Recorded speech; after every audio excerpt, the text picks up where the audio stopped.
Zulkarnain ingin dipanjangkan umurnya hingga hari kiamat. Beliau ingin beribadah kepada Allah Subhanahu wa Ta'ala selama hidupnya. Malaikat Rifail pun menceritakan bahwa terdapat air yang bisa membuatnya abadi. Air itu bernama Ainul Hayat, yang berarti sumber air hidup.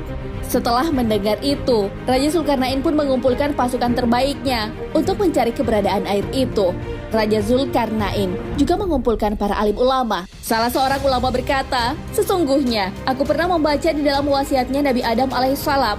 Beliau berkata bahwa sesungguhnya Tuhan meletakkan Ainul Hayat itu di bumi yang gelap." Selama 12 tahun perjalanan, Raja dan rombongan mencari Ainul Hayat. Mereka akhirnya menemukan tempat matahari terbit. Tempat Ainul Hayat digambarkan sebuah tempat gelap. Gelapnya bukan karena malam, tapi gelap karena ada pancaran seperti asap. Nabi Khidir saat itu adalah Perdana Menteri Kerajaan.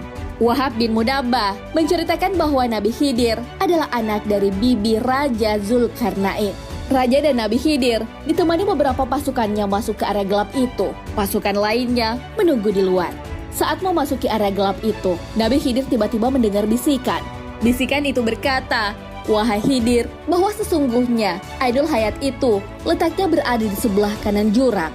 Nabi Khidir pun mengikuti petunjuk bisikan itu. Hingga akhirnya beliau menemukan air tersebut. Nabi Khidir turun dari kudanya. Ia melepas pakaiannya dan mandi di sana. Beliau juga meminum air itu. Rasanya lebih manis dari madu. Setelah minum dan mandi, beliau kembali menemui raja. Akhirnya, beliau diperintahkan oleh Allah Subhanahu wa Ta'ala untuk menjaga Ainul Hayat dari golongan setan, jin maupun manusia. Beberapa ulama berpendapat bahwa Ainul Hayat terletak di segitiga Bermuda.